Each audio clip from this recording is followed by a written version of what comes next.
Good evening, everyone. Good evening.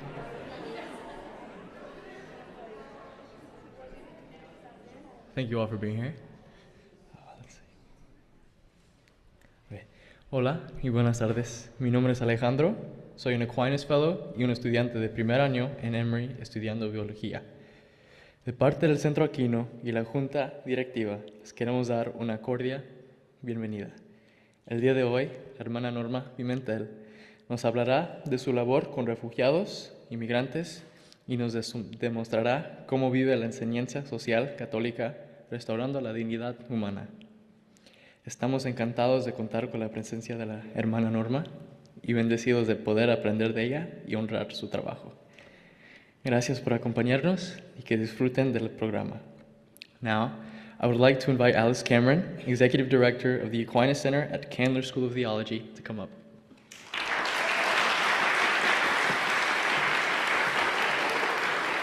Thank you, Alejandro, for your warm welcome. Alejandro is one of our 6 Aquinas Fellows.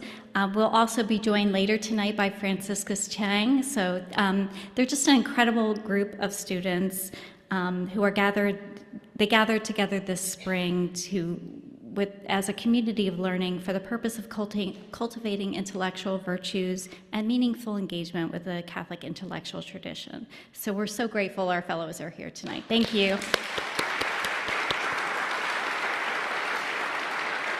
Well, good evening, everyone, and welcome to the Aquinas Center's St. Catherine of Siena lecture. We're so glad you're here. If I haven't had the pleasure of meeting you, my name is Alice Cameron, and I'm the Executive Director of the Aquinas Center. As I look out in the audience tonight, I'm overwhelmed by a lot of old dear friends, but also some new friends. So we're really glad that you came out tonight. For those attending, if this is your first Aquinas Center program, the Aquinas Center is a Catholic intellectual center founded in the Dominican tradition that provides community program that invites ecumenical conversations and dialogue while fostering faith. We proudly serve the Archdiocese of Atlanta, Emory University, and thanks to the gifts of technology, we are able to broadcast our programs to a larger, broader audience. Before we begin, we first want to start by thanking several people and organizations who tonight would not be possible without. First of all, our partners, La Mesa Academy for Theological Studies. It's been tremendous to partner with you and for all the many gifts that you bring to our community. So thank you very much for your partnership. And tonight is also made possible thanks to the generosity of John Templeton grant funded through the Lumen Christi Institute. So thank you to our grantors who are joining us virtually tonight. And lastly, to our sponsors who tonight, it was so great for you all to support this vital program for our community. A special thanks to Candler School of Theology, Catholic Charities Atlanta, Marie and Chris Marquardt, John and Ann Bailey, Catholic Foundation of North Georgia, Ignatius House Jesuit Retreat Center, Kristen and Duncan Gibbs, and St. Vincent de Paul, Georgia. So thank you all for your support.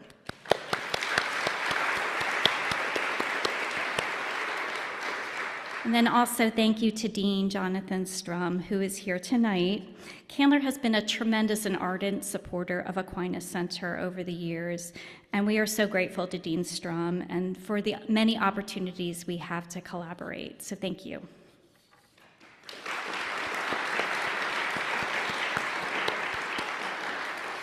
Beginning this year, the Aquinas Center's major Catholic speaker lecture was renamed the St. Catherine of Siena Lecture. This annual lecture series invites a Catholic speaker of significant stature to address a topic of pressing concern to the Catholic Church and larger society. Named for the Dominican saint and doctor of the Church, St. Catherine of Siena was an advocate through her writings and her commitment to dialogue. Motivated by her love of the Church, St. Catherine of Siena was tireless in her papal and political advocacy work throughout her later life. In the spirit of this extraordinary saint, we welcome Sister Norma Pimentel as our St. Catherine Siena lecturer, as she epitomizes courage, compassion, and fortitude.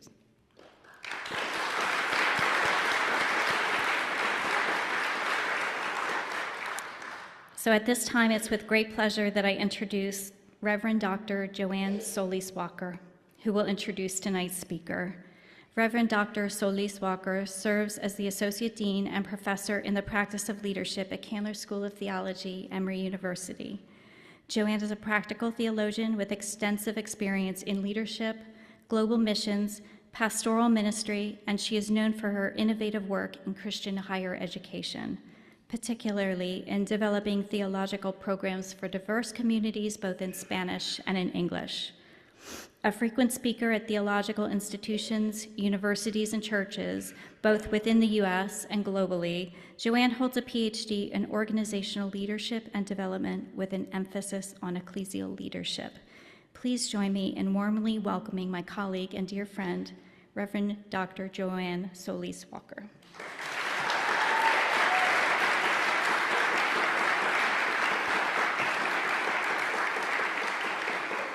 Muchas gracias, muchos saludos familia. Welcome to Candler School of Theology, La Casa of La Mesa Academy for Theological Studies. It has been such a joy and a real privilege to have this opportunity to work with Alice and Tina and the entire Aquinas Center team. La Mesa is really honored that we continue to get invited to lock arms with the work that the Aquinas Center is doing, which is super ordinary. And for an institution like this to embrace all of what is happening within our Catholic Studies program and through the Aquinas Center, really for La Mesa has been an honor and a privilege to do so. I get to introduce, and I'm a little emotional about it as I come here, because I get the privilege of introducing Sister Norma Pimentel. And I think my emotions come from a place of we all have the opportunity to follow and learn and engage with people who are followers of Christ. And then there's Sister Norma that you feel even in the midst of her presence, without having to say one word, that she has sat at the foot of the cross and has embraced Jesus. And that does something to you internally. So in that spirit, Sister Norma Pimentel is a member of the Missionaries of Jesus and the Executive Director of Catholic Charities of the Rio Grande Valley, where she has provided visionary leadership for over 12 years. Born in Brownsville, Texas, to Mexican immigrant parents, she brings both personal understanding and professional expertise to her work with vulnerable populations along the U.S.-Mexico border. In her role, Sister Norma oversees the charitable ministries of the Diocese of Brownsville, which includes the Humanitarian Respite Center, a facility she established in 2014 to provide migrants with safe rest, meals, medical care, and crucial support as they navigate their first steps in the United States. Her educational foundation is extensive and reflects her commitment to serving others with both heart and competence.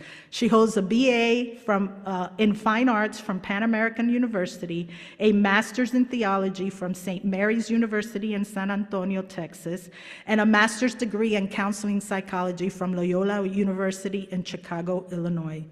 Her humanitarian work has garnered significant recognition.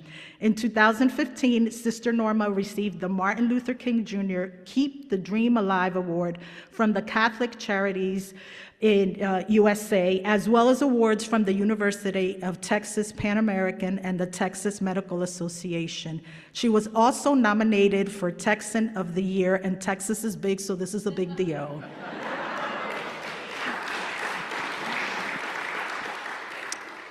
But no comparison to what happened during that same year when Pope Francis publicly acknowledged her work during a virtual town hall, calling her out to express his appreciation for her ministry with migrants. In 2020, she was named to Time's list of the 100 most influential people in the world.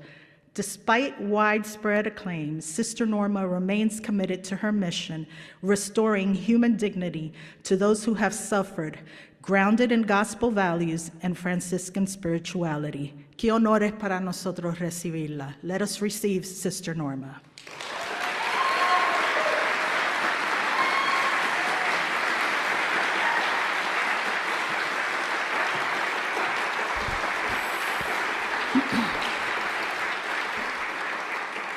Muchas gracias. Thank you so much. It's my pleasure to be here with you.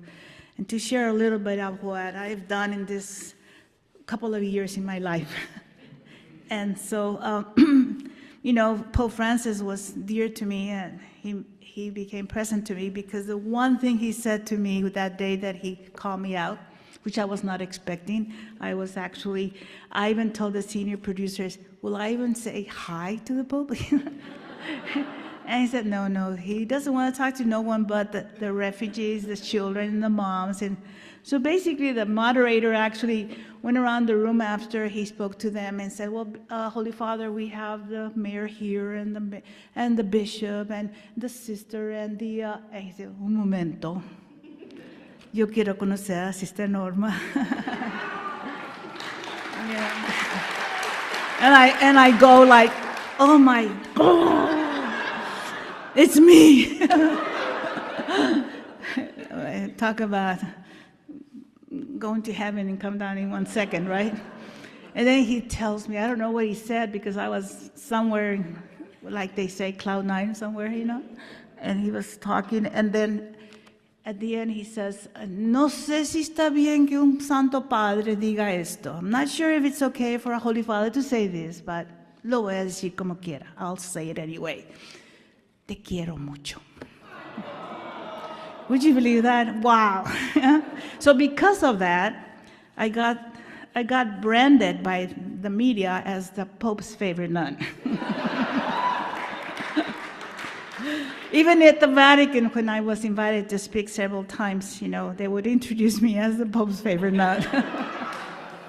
It was really something, It was a very special relationship that I was able to meet him in person, and then several times he was invited to the Vatican, so it was beautiful to have that closeness to him, a wonderful, beautiful person that was with us for a while. So I come from South Texas, all the way south when you think you're already in Mexico, but you're still not, You still need to cross that bridge and go into Mexico, but it almost feels like you already are in Mexico because almost everybody speaks Spanish, and the signs are all in Spanish and things like that. So it's a mixture of both cultures, Mexico and the United States, and that's where I'm from. And because I'm from there, immigrants were right there. Like people were coming into the United States, and Border Patrol was with their hands full, trying to do their best they could to sort out the criminals from the people, the families who were really just with children, were not criminals, and they were trying to do their best to basically take care of them as they could in doing their job to process them. And so this is where I come in. We start seeing some of those families that they didn't have space enough to be able to fill the detention facilities that were just for processing. Usually that only takes about 300 people because all they do is process them and figure out who they are and what to do with them. And so they were overwhelmed. These men and women were really trying to do their best to do their job, and it was not an easy job. But if I start back when I got involved with immigrants, it was back in the 80s when I entered religious life. And my sisters, the Religious Missionaries of Jesus, they were already involved with the immigrants because Border Patrol at that time in the 80s, there was no detention facility except for men. And so when families were entering the United States back then, moms and kids and infants, they didn't know what to do with them.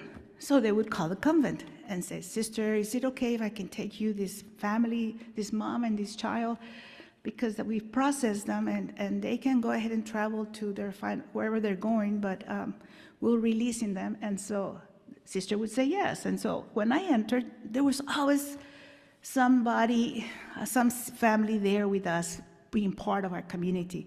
And then very soon, as people were starting to come, more families were coming, our bishop asked our sisters to oversee a shelter that was started by this lady that had come from El Salvador and could no longer be there because of all the war that was going on in El Salvador. All Americans were kicked out of El Salvador and they had to leave. And so she opened a shelter there in our diocese in Brownsville. And so when she left, bishop said, I need you sisters to take over the children. Just take care of the families. Don't get involved with politics, Just care for the families and make sure they're okay. So we did. And it was actually Sister Juliana, older sister, who was my mentor, and myself, which I was very young. I was in my 20s, and basically trying to learn how to be a sister. And so the two of us were there, and it was amazing. The number of people would arrive every single day, day and night, everybody, including sometimes the dog came, It was really something. And one of the things that we would see was they had just crossed the river, literally just crossed the river, ended up at the house. It was maybe a couple of miles from the border, from the river, when they ended up there, because everybody was always, go to Casa Romero, they'll help you there. They had not even, Border Patrol hadn't stopped them or anything like that. They ended up at our house, and we helped them, and then from there, we would encourage them, you need to go to immigration with Border Patrol and get processed and let them know you're here and all this kind of thing. So that's the kind of work we started to do. But one of the things that we would hear is their stories and how difficult it was, what was happening in their countries, the war that was going on, and the stories of how the government was torturing them, the kids and the families and young boys and young men. And so we knew how terrible it was. And one day, Sister said, Norma, today, instead of going to lunch, we're going to go to the congressman's office and support this group of people from the community that are speaking in their behalf of the people. We're helping the people. We know their stories. We know the difficulties they're going through. And let's go and support them in our lunch hour. And so we did. When we arrived, there was a group of ladies, men, that were either teachers or whatever, but they were concerned about what was happening with all these families that having to migrate from Central America. And they were protesting. They were actually questioning, why does the United States send $1 million a day to these countries, to these governments, to support this war? That we know their stories, we know how bad it is, and what was happening to these families, and why they had to leave there desperately, looking for a space where they could be safe. And so, the stories I would hear at night when a young man would sit by my side outside while everybody started to go settle down and go to sleep, was, for example, he said, look what they did to me, to torture me, and show me both his hands. None of them had a single nail. They had all taken them off, There's just one story and so many others that were so terrible of the things that these families, these people were going through in those countries. And we were supporting that, the United States. And so Sister Juliana said, let's go support these people and question our congressman, why are you in favor of this? And so when we arrived, but two of us, the police arrived as well. And the manager of the building decided to arrest everybody if they didn't go. So they just started to drag them out of there, because they were not participating in their arrest, so they had to just drag them out there. And so Sister turns and looks at me and she says, Norma, when we say we believe in something and then we just run away and things get tough, then we don't really stand for anything and we're nobody. Tough, huh? So we both cannot get arrested because somebody needs to take care of the families. So she says, you decide. So I was young, she's old. So I tell her, I guess it's me, right? And she says, okay, bye. And she leaves me there. Boy, was that an experience for me. I had to come to terms with who I am and why was I saying yes, Wow, getting arrested. My dad taught me, lady, if the cops tell you to get out, you get out. If they say to do this, you do this, And here I am told that, yes, arrest me, It was very difficult, but it helped me come to terms with why I even said yes to God to be a sister, the fact that I stand for something meant that I believe in human life, that it was not okay to hurt another person, that we must stand for each other and defend each other. That's when all of that sort of came together for me, and I basically took a step forward and says, I stand for people. So they arrested me. And they actually found me guilty,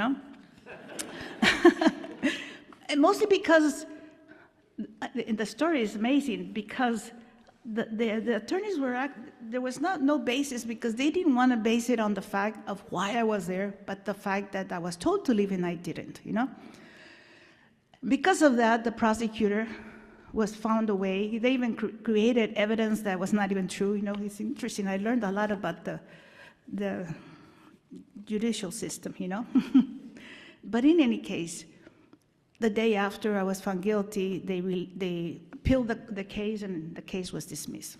I didn't go to jail, because I was actually sentenced for 5 years. And so, for doing nothing, huh?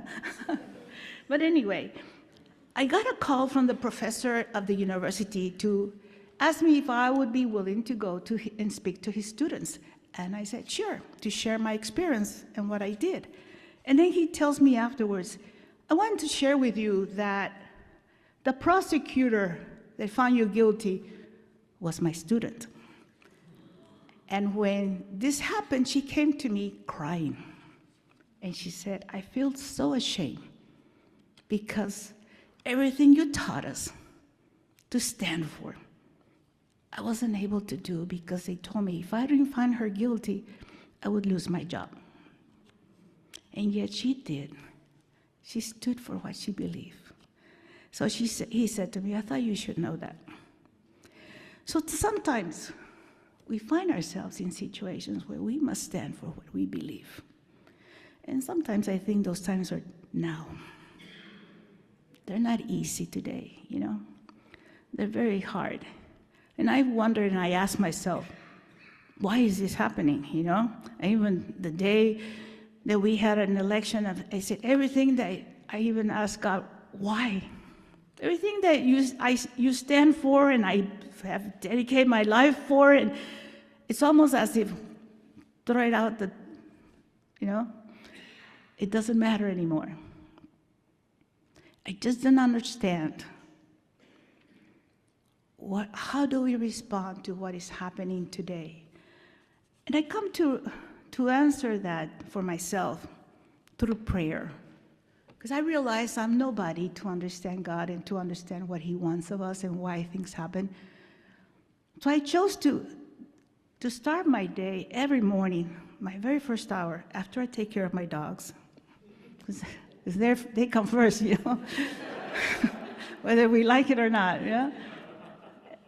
But then I go spend 1 hour before the Blessed Sacrament in silence, because I need God to guide me so that day can go the way He thinks I must live out who He is for me in my life. So I can understand every person that is before me and respond in whatever way I must respond with that love who is within me, so that I can share that in whatever way I can. So I think that helps me to live out and to have followed through with all the things that I've done from the day that I actually started to respond more recently with immigrants in our valley, when Border Patrol started to release them to us. Actually brought them to our center and to us, because they were very pleased the fact that they didn't have to just let them go in the streets, but rather they were a group of law enforcement that care about people, and they wanted to show that they were not the bad guys. So they would say, thank you, sister, because we can bring them to you, and we can know that you are going to make sure that they're okay, that if they need food and clothing and whatever it is they need, and a doctor, you're going to make sure that that happens. And so it was such a beautiful way of all of us, the community, everybody, It didn't matter what faith denomination we belonged to. We all believe in one thing. We all believe in restoring human dignity, because that's what we were doing. You know, we were reaching out to people that were hurting, that were very completely destroyed physically, emotionally, fearful, and we as a community were there to lift them, to show them that they matter, that it was part of who we are as people of faith, you know, people that care. And it was so beautiful to do that, to be present to them. You know, somebody asked me what just learning to be present. It was so important. And I remember some seminarians would come to me, and they were going to go across to Mexico to go see the families, because if there were a lot of people in the United States side, there were even more so in the other side of the border, in the cities that were right next to us. Thousands of people out in the streets in terrible condition. If there were 3,000 people in the shelter, there were 10,000 outside, you know, sometimes. In the times when the numbers were so high, they were coming, and that was around 2019. You know, that was when we saw the most people in South Texas. Later on, numbers faded or slowed down, but for the most part, that year, 2019, was tops than any other time. And I told these seminarians, they said, sister, please help me. What do I do? What do I say? How do I minister to the immigrants, to the refugees? And I said to them, there's only one thing you need to do. Be present. Be present to them. And then just let God guide you. God will tell you what to say and what to do. You know, we don't have to worry about that. He is ready to guide us. We must spend time with God so that God can be present to you and can guide us and tell you, how can you respond to what is happening today? What you see, what you hear. It's so important that we do that, you know, because that's what I've done. And right from the start, the one thing, you know, that in 2014 when we started, the hardest thing that I saw that was so difficult for me to experience right from the start, when we start seeing people dropped off at the bus station, and they were in terrible condition. They were dirty, muddy, crying. The kids were dehydrating. They felt so frightened. They didn't want nobody to get close because they were afraid of everybody, because everybody was a potential threat. But they trusted me because I was a nun. So I was able to get close and say, will you allow us to help you? And it was the door to open up for everybody else to join and prepare and care for them. But then I asked, people who were from up north were asking, what about the children? I said, what children? These moms and the kids are here? Yes, but no, there's a lot of children. That's what we're hearing. Border Patrol was actually separating families, because if children came with somebody other than their parents, if it came with an older sibling, if they came with an aunt, an uncle, a grandmother, they would separate them, but to protect them, because there was a law that President Bush had put in place to protect from human trafficking, a child from human trafficking. So the Border Patrol was forced to, if you're not the mom and dad, you separate you. So they ended up with a lot of kids that were unaccompanied children, you know? They came with somebody, but because they were classified as unaccompanied, they couldn't just release them to anybody. Only one entity could take those kids. And there were thousands of them. Department of Office of Refugee and Resettlement, ORR. So ORR was not prepared to handle that number of kids, because you have to follow certain guidelines and certain statutes and whatever that are up to standard, you know. In the meantime, Border Patrol was forced to keep them in this detention facility that was quite small, because it could only hold 300 people at one time. It had thousands of these kids, little ones, 10 years old, 12. I asked to go in there. I asked the local judge and said, please get me permission. I want to go see those children. And they got me permission. And it was one of the hardest things I've ever been able to be present to. Because all these children were in these cells. I was standing with the officers, the agents next to me, and all the cells had a big glass window, and they were all full with these little faces, children just looking at us, those big eyes, they were just looking, and they were all gray. Their hair was gray, their skin was gray, their clothing was gray from the mud of when they crossed the river. And they were all crying. And I asked the agents, I want to go in there. And they said, no, ma'am, we cannot let you go in there.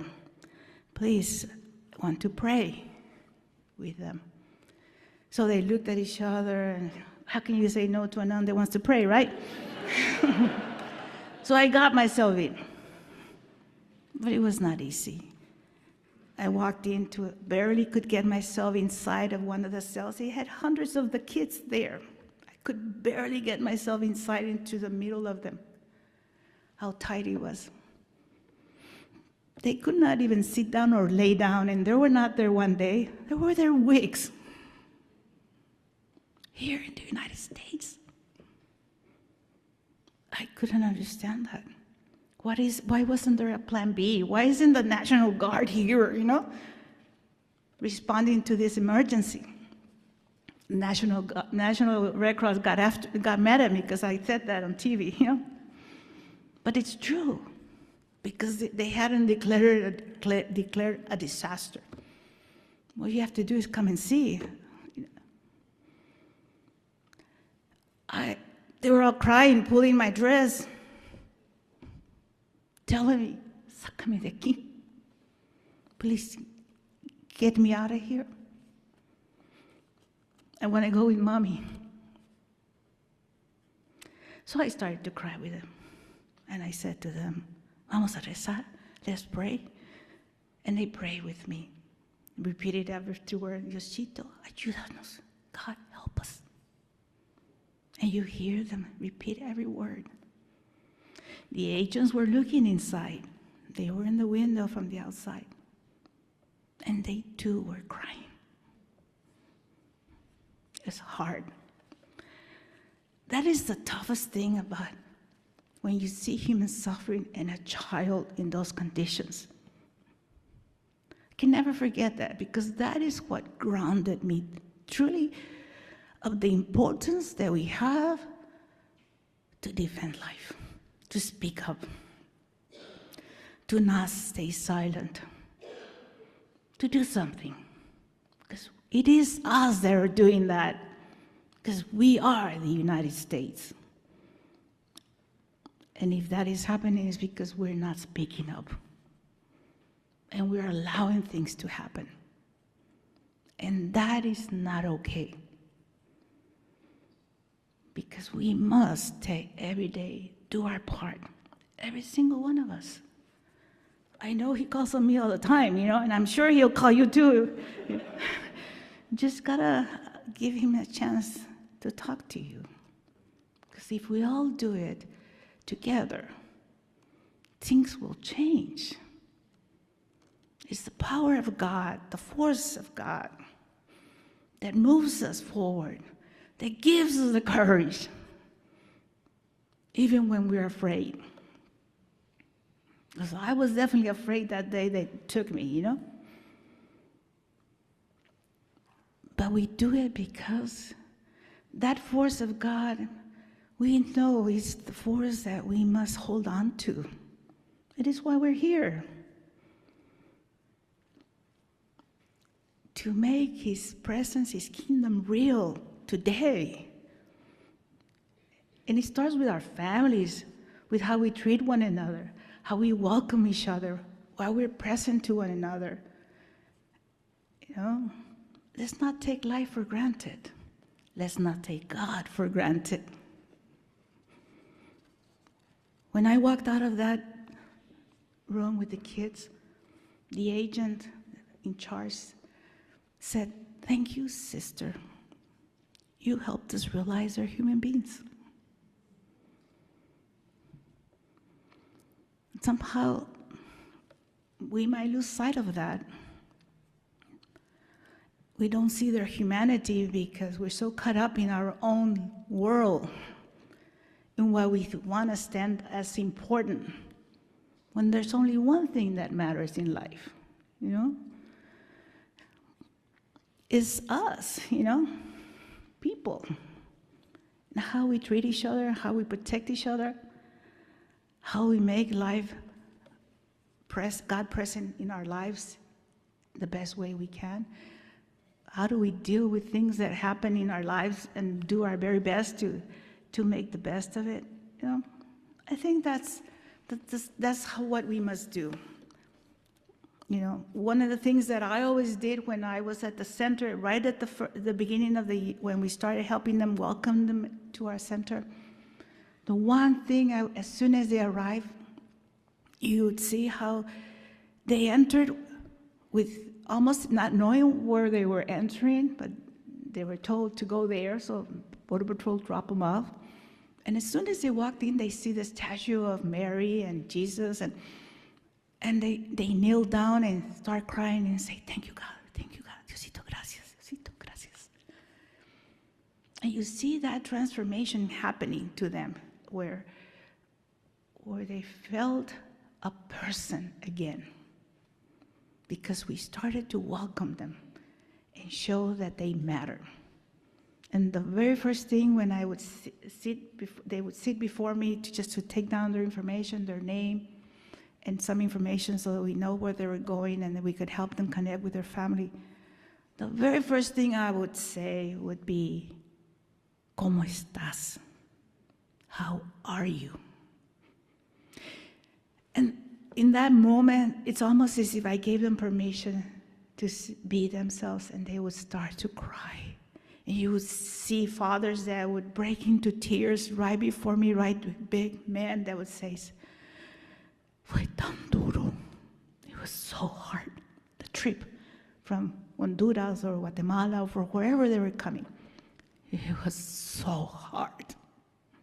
Can you imagine a man strong and breaking up and saying how difficult the journey was to get to where they were now? Imagine the children. One time I had a mother, one of the very first days that we were there all day from 5, 6 in the morning, stay until 1, maybe in the morning, all day. And this lady arrived around 11 at night, and she was pregnant, huge. She was petite, from Honduras, tiny. She had a little girl, about 3 years old. I said, ¿Cuándo vas a dar a luz? When are you due? You know, you're huge, you know. She's pregnant. And she said, yeah. Now? I go, what? Why would you do this to yourself? Well, a mother, you know, in that condition, walking through all those places, you know, and for so far away, her and her little girl. ¿Por qué hiciste esto? And she said, and she pulled out her hand and she showed it to me. And it was all disfigured. Turns out, dice, un grupo de muchachos, you know, broke into my house and with a big knife and machete, struck at my little girl, and I put my hand to save her so they wouldn't kill her. And I didn't have the money or the way to go to any doctor, so it healed on its own like this. And they hit her over here too. If I had stayed, I'm sure that my daughter and me will probably not be alive today. That's why I came. I asked, one time I had a group of people visiting, and I said, I got this family, a mother, a father, and some children, 2 little girls and a little boy. And I asked, would you like to share to the people why you're here? Why did you come? Why did you take this journey? And the father says, well, because I want to take care of my family. I want to work. I want to make sure they're okay. I asked the mom, why did you come? And she said, I came for my little boy, because he's at the age they will take him from me. I want him to go to school. I want him to grow up and have a life that is dignified. back home, he won't. I will lose him. These are the families I saw day after day after day after day. Hundreds of them, sometimes so many of them that we would put mats on the floor and they would all sleep, and at night I would have a family still come in at very late when all the lights were down, and I would go just to go pray with the group, and then here comes a family. It was packed, all sleeping, and I would say, ay, no sé dónde ponerte. I don't know where to put you. There's no space. And the people themselves would say, aquí hay lugar, madre. There's space right here. And they pull aside themselves, and they made space for this new family that just arrived. How come we cannot make space here in the United States? Why is it so difficult to open our hearts and our homes and make this possible, you know? It's incredible, but those are the kind of families and the kind of experiences I witnessed time and time again, and doing our best to be present as best we could and show them that they matter. The people, the families, they matter. And so Pope Francis was very clear about a beautiful man, a beautiful presence that he gave us by showing us that we were living a culture of indifference. You know, those were his words, where we need to stop and notice people, you know. Notice the homeless. You know, we sometimes go and come and we don't even notice these people that are in the street, and almost as if nobody sees them, you know. Notice the immigrants. You know, I know many of them, we got to thank, or if we could blame somebody, is Governor Abbott for all these other cities and states to get all these people that were coming and they were dropped off in your cities just so that it could become a problem in your cities. And they were out in the streets, you know. I know Chicago got cold and they were in the streets, and that was not easy, you know. In many states where many of these families were dropped off, and they were there. Pope Francis said, we must build a culture of encounter, you know, a culture where we allow ourselves to get close enough to see their face, to know their names, to hear their stories, so that way we can experience that presence of God between us. You know, when we see their humanity, they see us, and we come and have that encounter. That's what changes everything, you know. What happened at our center back home, where we were receiving the families, we had so many volunteers going down there, South Texas, from everywhere in the United States and sometimes from other countries. It was amazing what would happen to us when you were able to get close enough to see the families, to see them, and to be able to be present and to try to help. Something happens in us. We encounter God in the process of finding ourselves close to somebody that really needs our help. And a transformation happens, you know. I know people that actually enter the priesthood because of that, you know, and that went back to the church because it changed them as to, it didn't matter what church they were, you know, they all felt this importance of something that we must do. We had winter Texans that go out north, go south during the winter months because it's cold over here, and they spend a couple of months over there. They went and just went to see what was happening because they heard it in the news, and then they would go every single day to help. Sometimes stay up hours, and I would say, it's time for you to go rest, go home. And they would say, no, sister, I can't go. Can't you see these mothers? They need me. They need me to give them Pampers. They need me to give them milk. They need me to do this and that. It's hard to stop because you see the need. You see that you're needed, and you're there for them, you know. It's something that happens to us, that we become present because we know we must be there.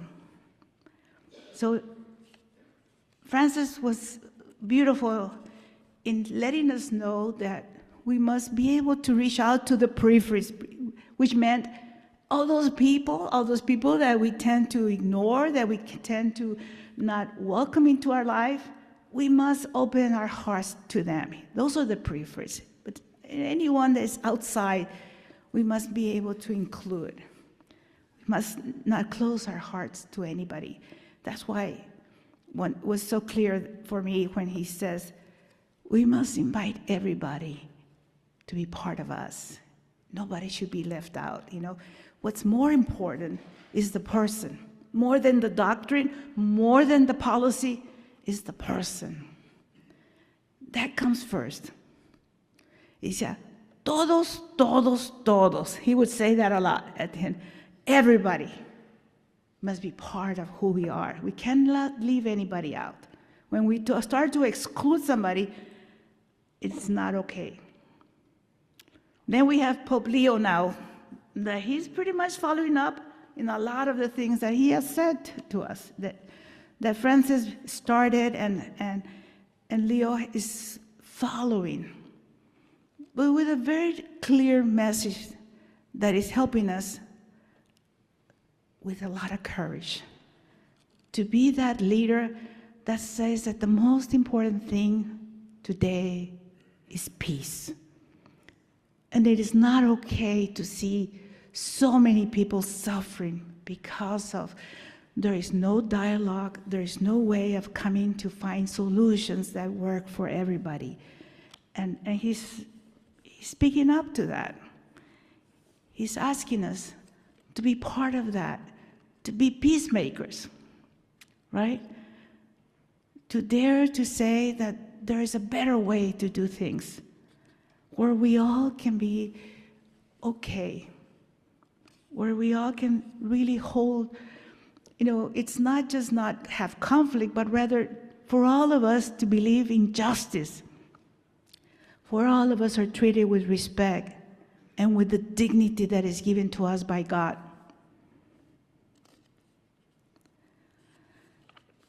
I think all of this comes through courage, right? And many of us sometimes find ourselves very fearful and afraid. What's going to happen to me if I do speak up or if I do something, Courage. Where do we find courage? I tell, when I speak sometimes at universities, I say, well, if you don't have courage, then borrow it from somebody that does have it,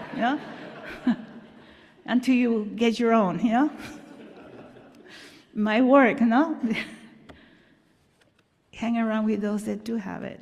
But we do need courage because we cannot let fear control us, right? We must be able to believe that, saying yes, if it means that it's going to stand for something good, then we must do it, And so, recently we had an incident back home in our community, a family who entered the United States during the last administration. There was an app that the administration created called CBP1. It was amazing that the administration came up with that. It had a lot of hiccups because it was until they made it work. It took them a while, but they fixed it. Every time something didn't work, they fixed it, People from the administration went down to South Texas, and we actually went across to Mexico to see the people actually using the app to apply to get an appointment. If you want to come to the United States, you get an appointment so that you can go before the port of entry, and you go before an officer, and they question you for 3-4 hours, and to make sure why you're entering the United States, what you're asking, if you want asylum, and they go through that process. I thought it was amazing because I saw families back where we had people, I don't know if you remember Remain in Mexico policy, which the first term of President Trump, he forced everybody that had permission to apply for asylum. Yeah, okay, but you need to wait in Mexico for the results. You gotta come to the bridge and to your appointments, and then we'll send you back, and so you remain in Mexico. That's what it meant. And we had about several thousands of people in this camp by the river next to the bridge in the Mexican side for at least 2 years, if not more. And they was complete families. We had maybe close to 6, 7, 8, 10,000 people, in these camps where we provided them with tents and water and food and everything that we could be able to give them, because they didn't work. They were just there, having to go to the port of entry to present themselves for their asylum. That was the remaining Mexico. And I worked very closely with the immigration office and the mayor of the Mexican side to coordinate the efforts so that the NGOs and other people from the US that wanted to help these people, we wouldn't get in the way. We could work together and make it happen. And so we did that. It was not an easy thing. It was tough because right by the river, there's a lot of problems that these families started to surface, like rats that came out of the river, and they would go into the tents and dig themselves in, and in the morning you would see the child with an ear getting nibbled by one of the rats, or snakes, or mosquitoes, thousands of them that were terrible, or when it got cold and freezing. I remember one of the mothers, I would go almost every day to the camp, just cross, because they were not here, so I went there to be with the families. Mom calls me and says, "Madre, mi niño no lo puedo callar. Estaba so cold. It was in the 30s, 20s maybe, freezing. And the child was just crying. His little feet were cold. I don't know what to do. He's just crying, and he would put the crying in the phone. He said, it was so hard to hear that, and then next day, okay, Norma, let's go take them blankets, let's take them, I don't know, find ways to warm those children so they wouldn't be housed. It was a tough thing, But anyway, we were able to do our very best to help these families, and it was not easy. But the app, when the people would cross over to the United States, they would cross to the river when they were in the camp, if they couldn't get across. Many of them died in the river. A dad with their child trying to cross, because the river is deceitful, and the water, the current just dragged them. It was so sad to see them, how they struggled to cross that river. And finally, the administration allowed them to enter through the port of entry with dignity, actually make an appointment, which was not easy to get that appointment because there were many of them, and they only had a space of time to get those appointments, and so many appointments a day. But they eventually would get that appointment and would come into the United States and be processed and everything. And this family did that, the whole family. And there were musicians. The dad played in mariachi. And so did the kids. When they were they went to high school there in South Texas, where we were from. They decided to settle there. And they went to high school, and they played the mariachi, and they were wonderful. And they even came to the White House to play the mariachi at the White House, So now with this new thing about ICE arresting everybody, they arrested the whole family. They did it right. They entered legally. They were going to their appointments for immigration, for their asylum. But they were arrested, all of them. Terrible. So all of us, the mayors, the families, the teachers, the students, we said, this is not okay. This is not okay. And we spoke with one voice. And the congressmen got them out. They were released. This is what happens when we come together and have one voice, and we stand together and make a difference to what is right. What do we stand for? Is my question to you. What are you willing to speak up and do your part, all of us, so that we can truly live out the gospel values that call us to welcome the stranger? Thank you.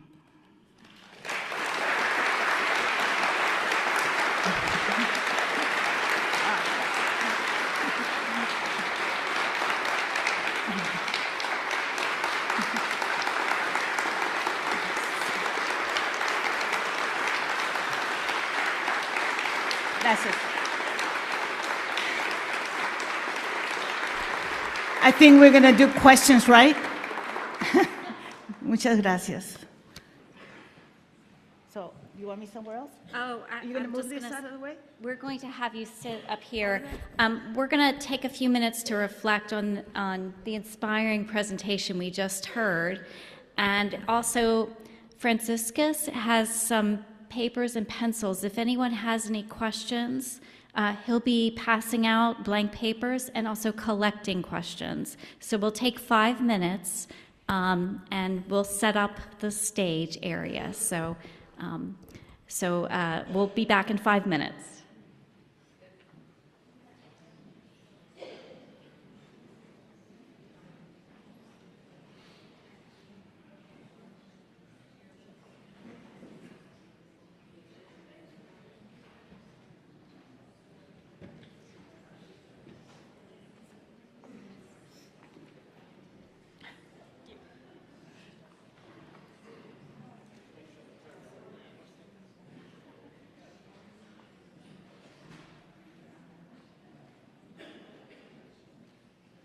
Testing. Test. Thank you. Here's one for me.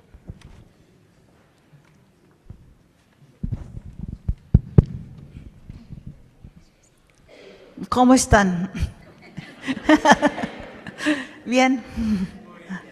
That's good. That's good. Where do I sign you up?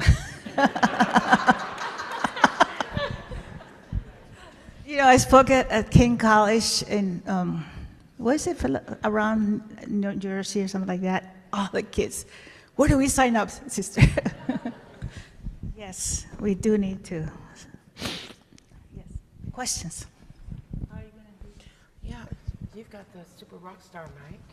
So, yeah. Yes. Somebody has a question? So Franciscus right now is collecting and the questions. Oh, okay, so, okay. So they're yeah. not going to stand up and ask? No. Okay. You like that? Yes?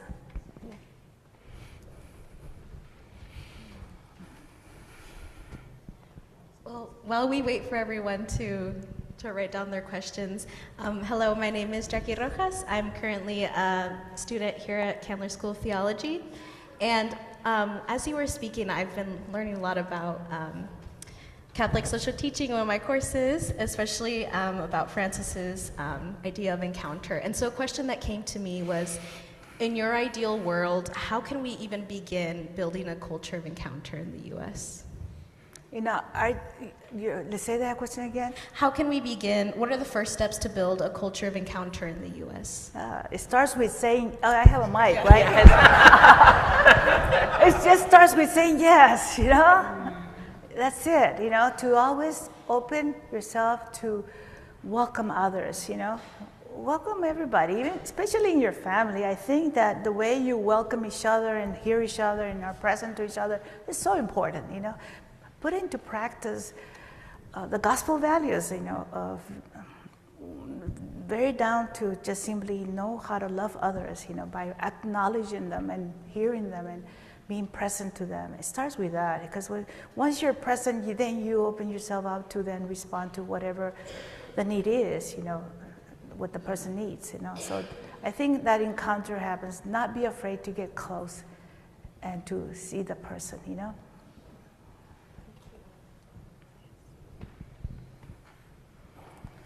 Okay, I guess I'll tap in. So I think I've met most of you, but if not, my name is Tina Guyden, and I am the proud Assistant Director of the Aquinas Center. And I know, thank you guys, thank you so much. One of the things I always think about when we hear from theologians, from chaplains, when I work with my priest friends, anyone in ministry, how do you persevere when you are also under attack? Well, that's a good question, right? I focus on the good I'm doing and try to ignore the bad that may be around me, you know? Yeah. Because if I focus on the bad that is around me, that energy is drained from me instead of focusing on the things I need to do, so I try to not focus on those things. I remember one time I was speaking to a group of attorneys and students that were attorneys, and I was being honored by this group. And afterwards, the students came up to me, and they were very wanting for me to tell them, well, how do we handle, we hate him, and what do we do with that, And I said, well, don't hate him, I don't think you should hate him, I think you should focus on doing the good that you can do, and don't focus on because that hatred more than hurting is hurting you, And so don't lose that presence 100% that you could do good by focusing on the bad that is there, He said, well, are we supposed to love him? He said, no, don't love him either. No.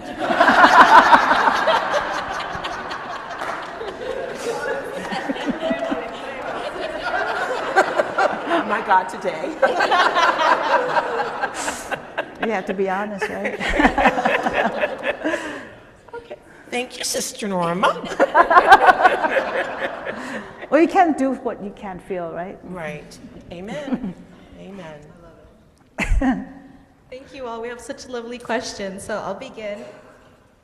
So one of the ones I have here is, how do we encourage Border Patrol or ICE agents to denounce evil and repent?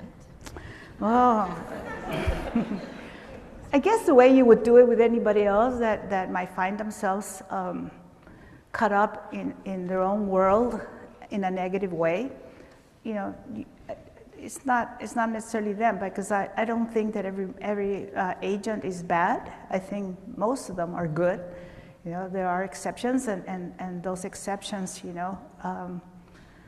well, they're not going to listen to you, and they have a very strong wall protecting themselves away. They're afraid, and so somehow just continue being yourself and being good, and I think that's the most important thing you can do, because as long as you don't let them rob you of yourself, of the good that you're having within you, that ugliness can come out. I would keep myself from doing that, and focus on the good you can do, and pray for them, and treat them right so they know that they're wrong, okay? Yeah, like showing them by example. Mm-hmm. I think so, yeah. But I think that God will find its way to their heart, they will change. I remember I had a group of people that came down in a delegation, and they were really gung-ho for, against immigrants and for the administration. And their leader asked them, you have to go meet Sister Norma and go to her center. And we had families there.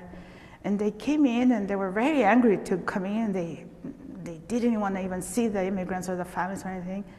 And I said, they were out there in in the dining area. I said, would you like to meet the families? He said, no. And so the families came to them. And so when they came to them, you see a mother with a child, and they melted, they changed, they started to say, and you're your mother, and this is your baby, and wow, and it was a different person, So if you manage to find them to encounter that moment, where they can see, and they will change. I had this lady one time in our shelter when we were in the day when I was arrested. This lady came to sell me a Xerox machine. It's a story I share a lot because it's so significant. She comes in, and the very first thing she tells me is, Sister Norma, I am 100% against what you're doing here with helping these illegal aliens, And I said, thank you. Let me show you what I do and why. So I walked her to and introduced her to the families and the children and explained why they were there. And when she turns back to me and she says, I am 100% in favor of what you're doing. 100%. She changed, 100%. She is a businesswoman. She said, my God, you're the best salesperson I ever said. You actually, you're good. You could be making millions somewhere else, And I said, yes, I could, but this is where God has me using my skills and my talents, That night I got a call from her husband, and she said, I don't know what you did to my wife, but she came home today and she said, if sister ever calls you, you make sure you do what she says. And so I'm calling to let you know that I'm here to help you in any way you need, if you need me, you know. She changed, you know. So they have hope, okay? Find a way to reach to their hearts, okay? What else? Oh. Yeah, the exchange between the current president and Pope Leo seems to be foremost on many of our attendees' minds. And yeah, I'm trying to be very professional. And also, there are two sides, right? We don't always have to agree, but there are two sides. And there has been a couple of questions about how do you think that we, as American Catholics, with our first American Pope, how are we supposed to respond to these attacks? Whether you agree with Pope Leo's pronouncements, i.e. from the gospel, my friends, or not, how are we called to respond? And I think you touched on a little bit before when you said, you know, not to allow the negative to have such a strong place, but it gets harder and harder to ignore when it's in your face 24 hours a day on all platforms. Well, I think bringing yourself back to who we are more than who they are, okay? Yes. I think we need to stick to what we stand for, what we believe, and that's what Pope Leo is doing, you know? He's speaking the gospel values. He's saying, it is my responsibility to speak very loudly that a war is wrong. Amen. And I will say it always, and I will not be afraid to say it to whoever it is. So we simply speak the truth. We speak the gospel. We speak the message of Jesus that we should never hold back from, okay? And repeat it to everybody, you know?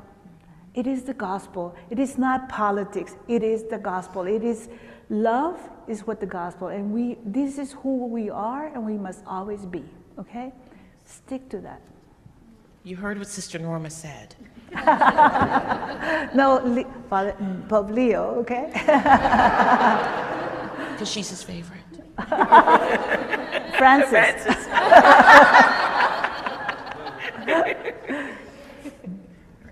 Who else? Yeah, so pivoting a little bit, so someone asked, can you tell us about spending time with God? What is your prayer practice?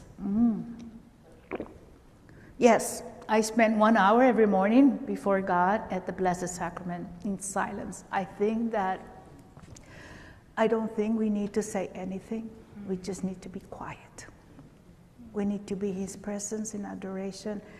Even if we don't want to be there, even if we're sleepy, even if we're tired, just force yourself to stay there before Him and be there.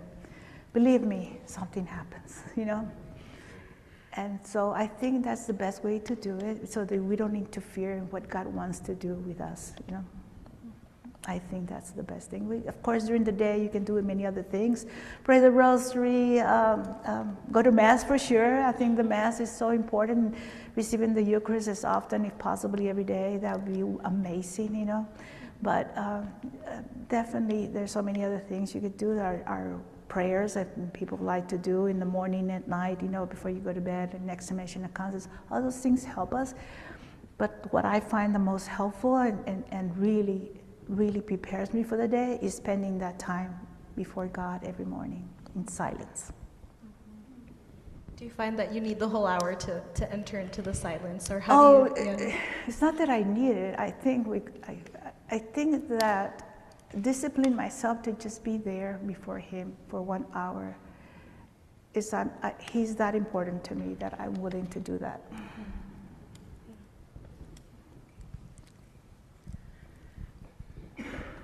Our voices matter as we embrace our callings from God as pastors, ministers, bishops, reverends. What doors do we need to knock on first to start a change for immigrants? Oh, whatever door you find. For sure, every door is important, you know, whichever one, because the more we reach out, the more doors you are able to open. And so open them, go, visit, get to know your leaders, get to know everybody, and they're important, because of who I've done, I've come to know so many people that I know I can call the Chief of Border Patrol and he'll answer me. I can ask him for favors. I'll tell you an example. One time this attorney was trying to help this mom that had a child. Her child was 21, 22 years old, and she had a health deficiency. And so when she went through Border Patrol, they separate the older child because she was an adult, but in reality she was a 14-year-old in her mind. And so they moved her away, and they were deporting her back to her country, and the mother was crying and saying, my child, if she goes, she's gonna get killed, she doesn't know, she's a kid. And the attorney was trying to help her to stop that, and he was not successful, so that he calls me, sister, I need your help. I need your help because this mom told me the whole story, and the girl is in the plane already, ready to be shipped back to wherever she's from. She's in Raymondville, one of the cities back home, and they, can you help her? I said, couldn't you have called me like earlier? Not that, like she's in the plane right now? I said, okay, see what I could do. So I called the Chief of Border Patrol, and she said, okay, may I speak to Chief Chavez? And she says, sister, I'm sorry, she's very busy. There's no way she can talk to you. Can I help you? Well, not unless you can do what she would do for me. And she said, well, tell me. So she says, if that plane hasn't taken off, sister, can assure that little girl will be with you this afternoon. So I got a call that afternoon, and the girl was with us. It's important that we meet people and know them and know why you do what you do, without attacking, without anything, just simply help them know the integrity why you do what you do. People will respect you and will be there for you, okay? So make those friends. It's important. Tell them about your cross. My cross. Oh, this is the Missionaries of Jesus cross. Jesus knocking at the door of your heart and saying, I stand at the door and knock, and you are mine. Yes, that's our Missionaries of Jesus. Thank you, Mary. The next question I have is, the center in South Texas still in operation? Yes, our center, because we opened it not because of the immigrants. We helped the immigrants not because they're immigrants, but because they're people. They were in distress and needed help. And so we still have people in our community that need help, the homeless. We've always helped them, people from our community. And we have a beautiful kitchen that we were able to build because of the help we got. And so we use it now to feed the elderly, because we have Meals on Wheels. I don't know if you have that here. So they had a 3,000 waiting list. So I said, let's help them, So we helped for all the meals. We buy the food and cook the meals for all the people from the city of McAllen, where we are. And so we're trying to be there for the families that are needing how to pay for their food because they can't work, and pay their bills and things like that. So we have a lot of work still to do, in our community. Why do you think God allowed what these families or people had to go through? And have you ever been angry with God? Well, the way somebody was elected, I definitely was mad.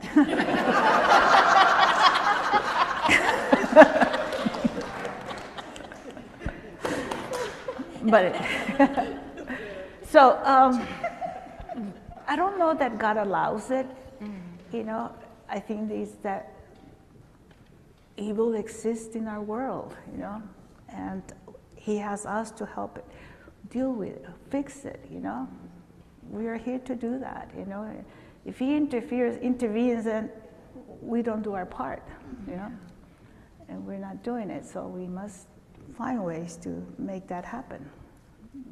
Because it's through us that we will find the solutions we need to find, I think something good is happening with what is happening, And it is that it's surfacing leaders to be truly leaders with great principles and values and integrity. We're seeing how terrible it is, and so people are standing up and saying it makes a difference. So I think something good is happening from what is happening, you know? Thank you. This next question is about gifts and vocation. So what unique gifts of your own that God has given you do you use every day? And what advice do you give to those who are trying to identify their gifts so they might learn their vocation? Oh, well, I think that we all have gifts, and you will definitely have to try to do things, you know. I'm a very daring person. I dared to go surfing when I recently went to Peru and to visit with the University of San Francisco. They invited me to visit a home for kids that are picked up from the streets from 5 years old. That's what they do. They live in the streets to make money for the family. And this family actually takes them into their home and gives them a loving home and school and everything, and help them learn the trades and everything. And so some of the kids learn how to surf. And they said, how many of you would like to learn how to surf? And I go, me. I regretted it once I was in the water. I said, oh God, what did I get myself into? But I managed to get me out of this alive, por favor. So I think that we must dare to be ourselves, not hold back, you know, really come out, you know, lean in, as they say, you know, and do things, you know. I think you'll discover yourself, and you know the gifts you have, you know. And it starts with just living out that God within that is in you that needs to be shown to the rest of the world, you know, and you'll discover that you'll have a lot of gifts, you know. He definitely gives us gifts to do things, you know. And earlier you were mentioning about your art, and how do you still incorporate art into the work that you do? Yes, well, I still do art as far as like I paint things for functions to raise money for people that want to raise money as a fundraiser. I'll do a painting and give it to them, and they make money from it. And because it comes from me, they pay pretty good, $4,000, $5,000.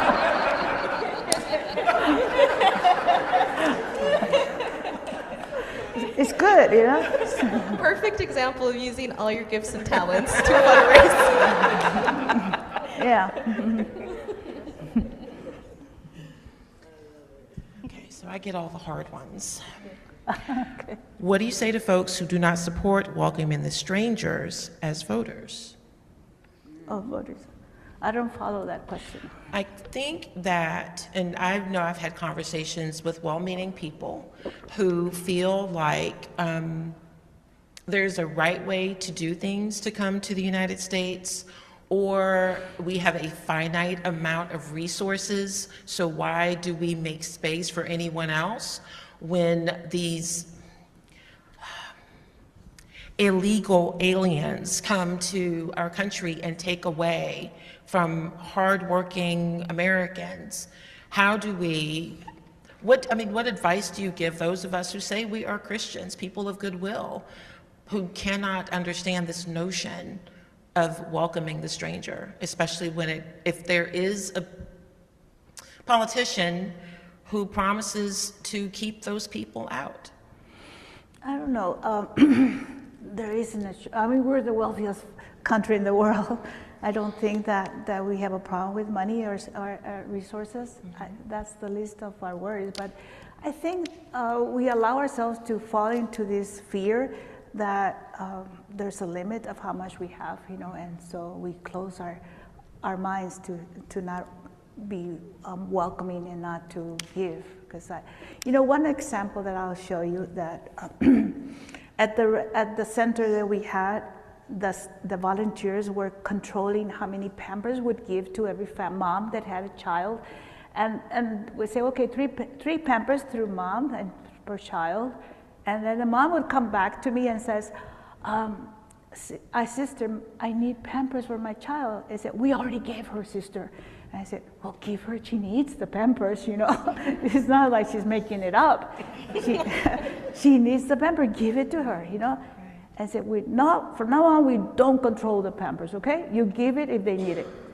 We never ran out of Pampers, okay? So I think we worry without any reasons, because God will take care of us, you know.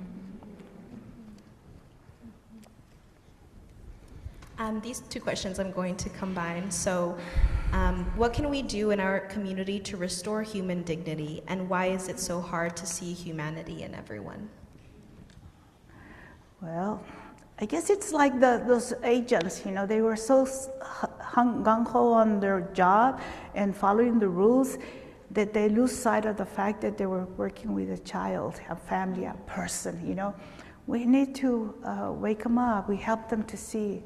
When they see it's a person, it changes, you know. I think God wired us in a way that we care, you know.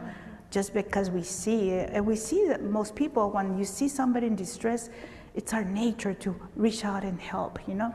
So they only speak like that because they haven't seen, you know. I think if they see, it's just like that lady that changed when she came to our center. When they see, it changes everything, you know. It's very rare that one person would be hard and not care, you know.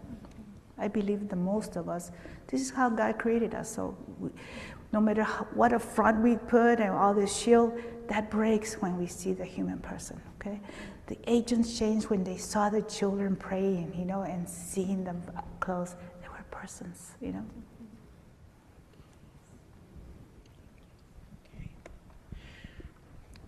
There are some people who will never encounter migrants or refugees just because of where they live. How do we help those people who may never have that personal encounter? How do we help them have empathy for these people? You put it very tough, huh? I'm only reading what they wrote, sister. I'm only reading what they wrote. Well, I don't know. I honestly think that we need to be able to share with everybody we encounter, everybody we have a chance to help them see, you know, share the stories and don't miss an opportunity to really voice what you know is you know, how you believe and what is important to you, and say, it's a person, it's a mother, it's a child, you know. And it's an opportunity to touch that person's heart, you know, and for them to see all of a sudden that this is who we're dealing with, you know, here, you know, and help them react, you know. And besides, it's not us, it's God that's doing the work, you know, but He's using us to reach out to somebody, you know. So trust God, that God with you will touch that person, and at some point, God is working to try to get all of us in, you know. I think His mercy and His love for everybody is there, you know? And so we have to trust that we're His messengers, we're His hands, we're His feet, and the more we reach out to others to help them see that this is what God wants of us, you know? Yeah. We will come to touch more people than you would imagine, okay?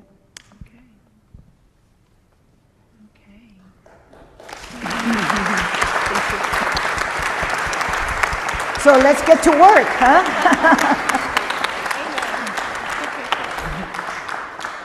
Is that it? Yes? Oh. All right. You want some more? No, we're good.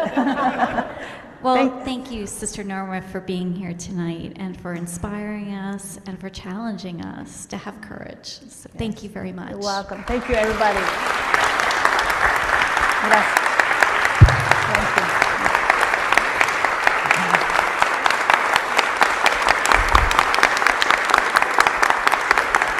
We stand up for each other, okay? Thank you. Muchas gracias.